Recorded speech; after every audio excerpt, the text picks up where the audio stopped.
Près de 80 ans après la Seconde Guerre mondiale, les jeunes Guinéens savent peu de choses sur la participation de leur grand-père, combattant des anciennes colonies françaises surnommées tirailleurs sénégalais. Dans les écoles, les programmes d'enseignement ne font que fleurer la question. Alors aujourd'hui à Conakry, Kadiatoumi Diaoba, jeune collégienne, lance le dialogue avec un rescapé de la guerre de 39-45. Le sergent-chef Kanfouri Kamara du 26e régiment, âgé de 96 ans, est l'un des derniers survivants de cette guerre encore en vie.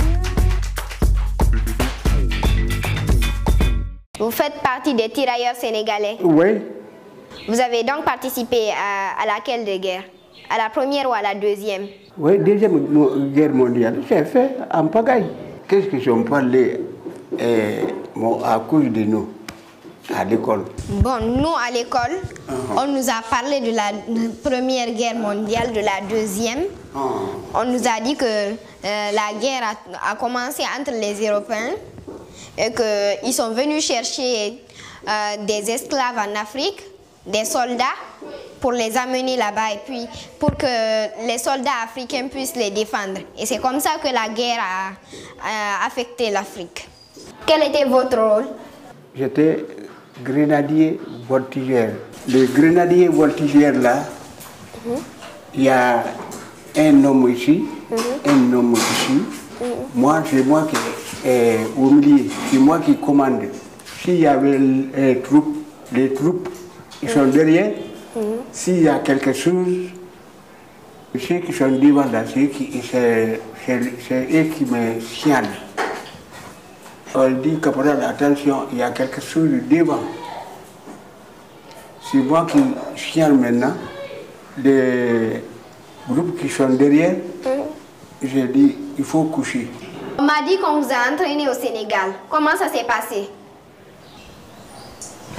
Quand nous étions là-bas, on nous a partagé, chacun est parti sur différents endroits où on nous a dit il faut rester ici.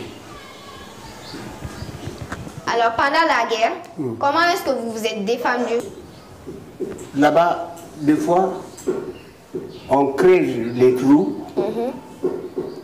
qui restent là-dedans. C'est pour cela que si les ennemis sont venus, et ils ne connaissent pas l'endroit où vous êtes caché, ils ne peuvent pas me voir. Mais si toi tu vois les ennemis maintenant, il y a des fusils individuels avec nous. Moi j'étais dans les mortiers. Les mortiers là, si vous voyez que je n'entends pas bien, c'est ça. Une fois dans la guerre, dans la deuxième guerre, vous vous êtes retrouvé blessé? Ici, ici là, tout ici, jusqu'à là. Comment vous êtes rentré en Guinée après la guerre? On est venu dans le bateau. Quand nous avons venu au bateau, notre port qui est là, on nous a fait descendre pour conduire dans notre camp Samori.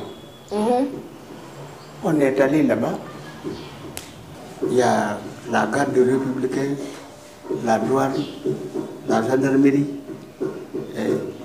Il faut choisir.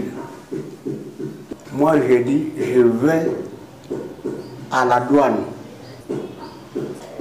Je me suis rentré à la douane le 1er mars 1970, je suis rentré.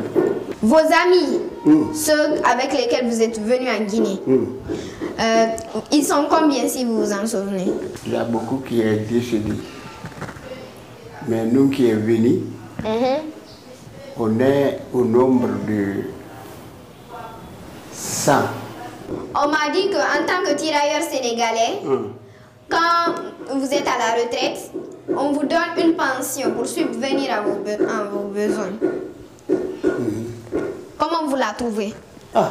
Les pensions là, c'était petit.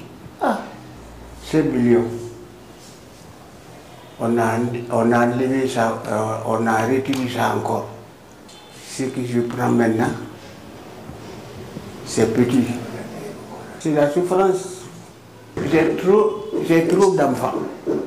Qui a diminué votre pension? Le gouvernement. L'argent qu'on me donne, ça c'est insuffisant. Il faut nous aider.